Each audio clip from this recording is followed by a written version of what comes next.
Wow. I have never given a sermon before this morning, so this is an extraordinary thing to stand up here and look at all of your beautiful faces. It's a deep joy.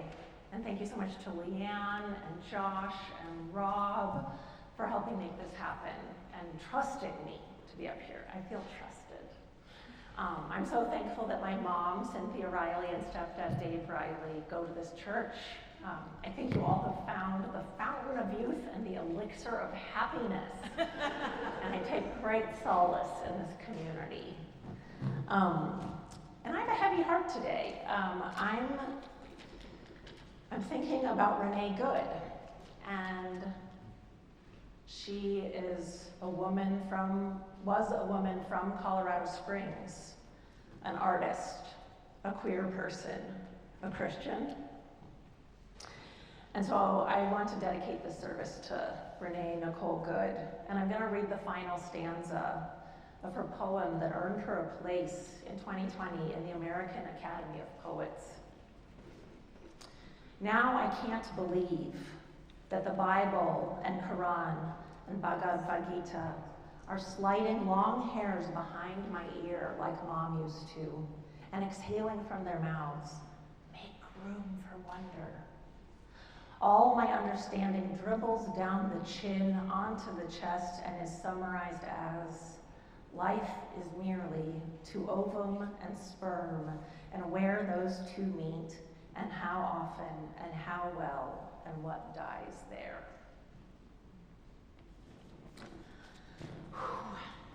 So as mentioned, I'm an artist. And when I say that to people, that's usually a real conversation ender.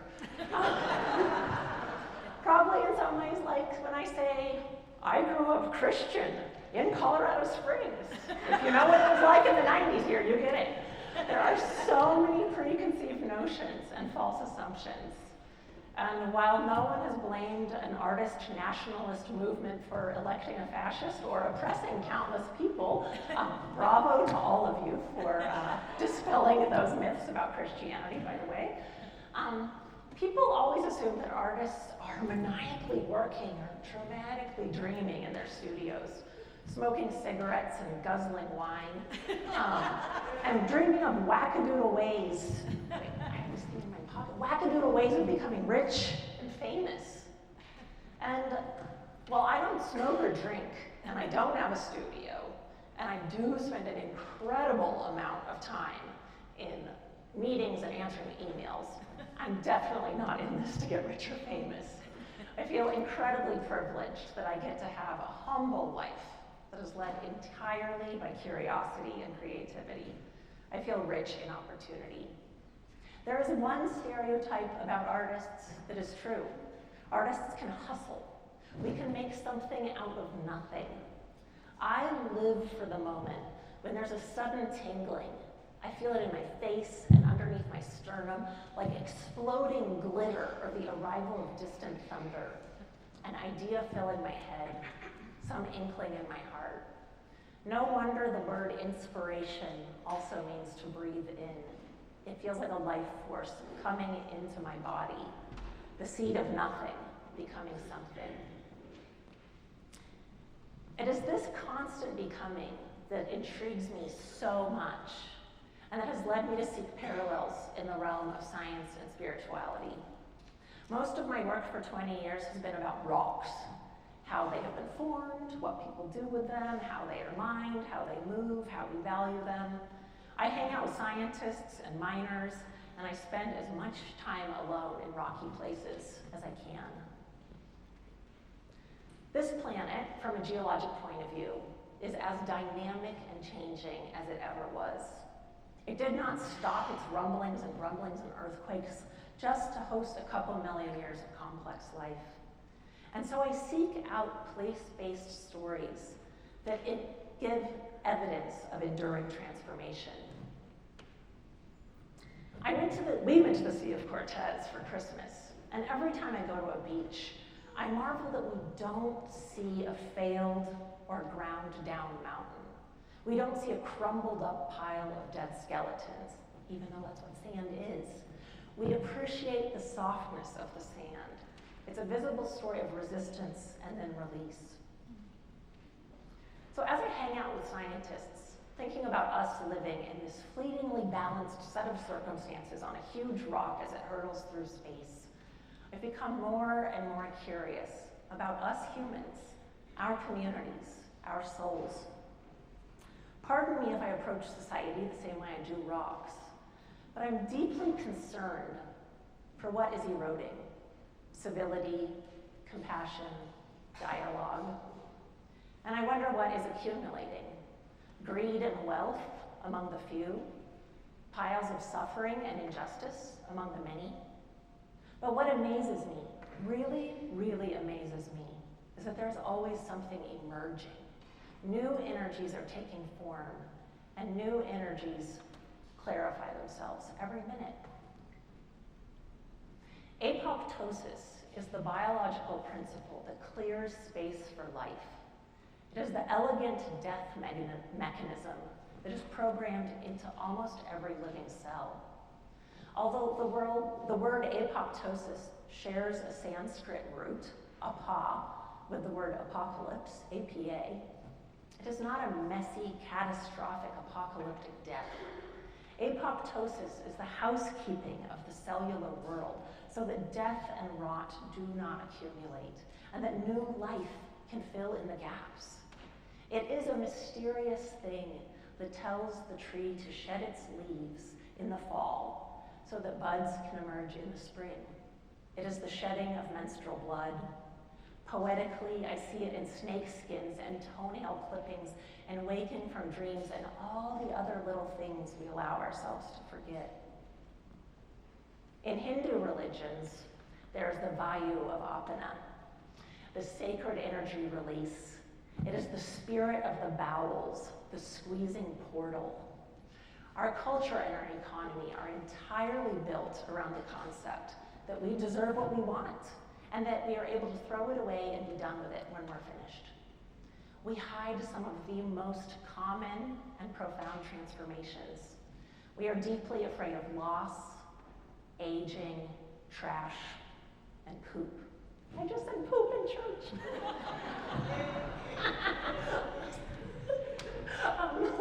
But okay, in these older religions, there is a revered energy that hones the attention and fosters curiosity, to be engaged in the process of letting go, to not be squeamish about it, but intentional and reverent.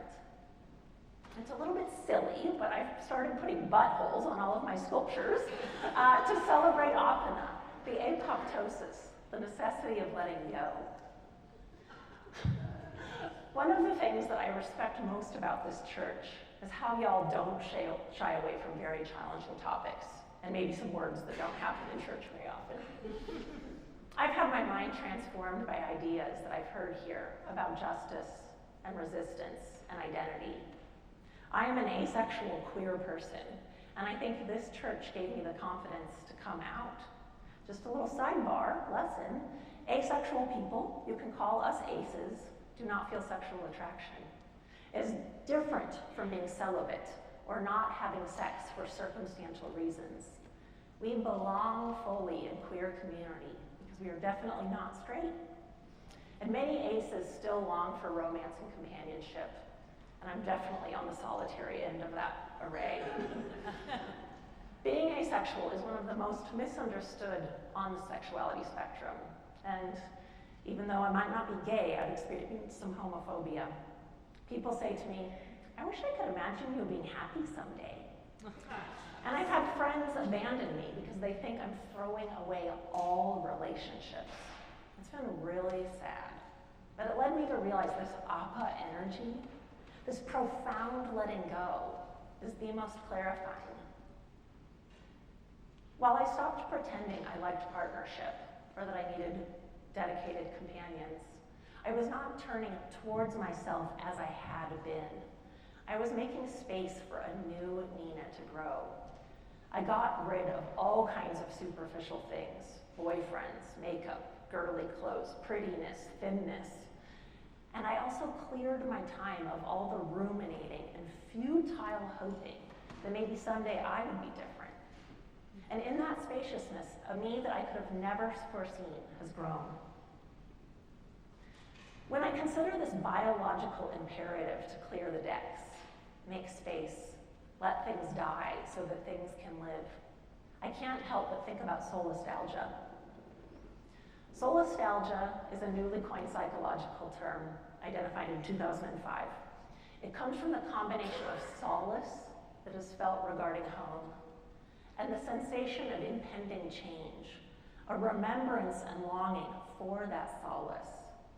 And although it's a new term, I think it is one of the most unifying and ubiquitous sensations.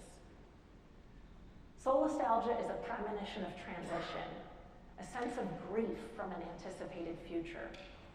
Solastalgia is anxiety about disintegration from a perspective of wholeness. It is the feeling of homesickness before leaving home. Solastalgia describes that we cannot prevent ourselves from moving into the future. Yet in the future, we might miss this present moment. I wonder how we can acclimate ourselves to change, to be more nimble, to move with intention into the unknown future. I see solastalgia and apoptosis as parts of the same spectrum. When we think about that each of us will die, we want to cling to our bodies as they are, solastalgia. When we acknowledge that the climate is collapsing and we imagine letting go of our complicit behaviors, we feel alarmed by the amount of work it might take and cling to our conveniences, solastalgia. We crave new energy, new momentum, new compassion, but solastalgia keeps us from releasing our control. Isn't that the definition of faith? That something will happen? Don't we need to make space for faith to unfold? And right now, today especially, I'm really, really concerned about apa when it is brought by injustice, when we are asked to let go of things that we don't want to let go of. Nobody wanted Renee Good to die, or none of us did. Same with George Floyd, same with Breonna Taylor, same with Jesus, same with Dr. Martin Luther King Jr. How do we trust that something good comes after that terrible, terrible release? Change is constant. Fear of the unknown keeps us from the mystery. If we cling to how things are, we won't become. If we rigidly try to protect our comforts, we will become brittle. Change is divine. Discomfort is necessary. Growing pains are natural. We each are capable of transformation, but we have to let go of our expectations. Change is divine. So I'm going to ask you to join with me. On the inhale, imagine what you're clinging to and hold your hands in front of your heart, just like I did with the kids. On the exhale, from deep within you, with your hands, breathe out. Breathe in and hold. Use your hands. Exhale, say breathe in and hold. Exhale, breathe in and hold. Exhale, inhale and hold. Exhale, I think it's really hard to chart a course into the unknown, especially when your objectives are not exactly clear, and things do not feel very clear right now. That is why science, spirituality, and art are my holy trinity. The ongoing experimentation, the ability to fail while still moving forward, the nonlinear pathways. In these free ways of being, we don't simply drop what does not serve us, but we learn from it. I'm not interested in these ultimate truths that some forms of science and some faiths are seeking, but in the principled practice of admitting what we don't know, of making space for new energy, apa energy. In science, spirituality, and art, we are able to keep turning towards that sparkle rumble of truth without it being a transaction, without it having a known outcome, with faith. And what I want to share here today and next week is what I've learned over a couple decades of being an artist. That sometimes we can't name the most powerful thing. That often, maybe always, the energy that guides us is ineffable, abstract. And that each of our lives are being formed by invisible forces. We might be able to name some of those forces: gravity, curiosity, love, queerness, church, family, justice. But what about that sparkle, boom, echo, sternum smile that comes when we trust that something incredible might happen if we actively make space for it? What I feel in this room is a collection of invisible impulses. In this room, almost more than anywhere I've been, I feel a collective attunement, a harmony between those individual melodies. And while that collective power is beautiful, I'm looking out at you and I'm curious about what the individual threads are. What are your unique textures? What are your strengths? What is at the core of you? What comforts could you sacrifice to secure a healthy ecosystem and a just world for all and still be you? What, when everything else is gone, when everything else erodes, what are the most vital and enduring parts of you? What could you let go of? And how, as a community and as individuals, can you release yourself from gripping and solastalgia and let in something even more powerful? So next week between services, I will be leading a creative exercise. No experience needed. I'll have about 100 pairs of scissors to help us as a community. We're going to visualize these ineffable forces, energies, and the spaces that we might need to open up. It will be an experiment in abstraction and collective making and a lot of snip, snip, snipping. So I will guide the group to cut shapes out of fabric that have individual abstract meaning. And then I will sew them onto a large banners, something, I don't know yet, that are going to go up here at the front of the church during the annual meeting on January 25th. Our collaborative art project will be a visible sign of what can emerge when faith, creativity, and community come together. Thank you.